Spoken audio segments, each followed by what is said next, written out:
સારી જગ્યાએ લગ્ન થાય અને એ લગ્ન જીવન ટકી રહે એના માટે શિવરાત્રીના દિવસે કોઈ સરળ ઉપાય ખરો?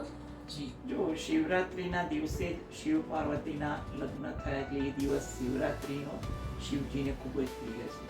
જો આ દિવસે ગૌરી શંકર રુદ્રાક્ષ, જે સંયુક્ત રીતે બે રુદ્રાક્ષ ભેગા ઉગેલા હોય વૃક્ષમાંથી, એવો વૃક્ષ લાવી અને કોઈ જે કુંવારી વ્યક્તિ ગળામાં ધારણ કરે અથવા જેના લગ્ન જીવનમાં વિસંવાદિતા રહેતા હોય એવા લોકો પણ પોતાના ગળામાં ધારણ કરે ને તો એવા લોકોનું લગ્ન જીવન પણ ધીરે ધીરે સુખમય નીવડે છે. અને અપરિણિત હોય અને પહેરે તો લગ્ન માટે ક્યાંય વિટંબણા આવતી હોય એ પણ દૂર થાય છે.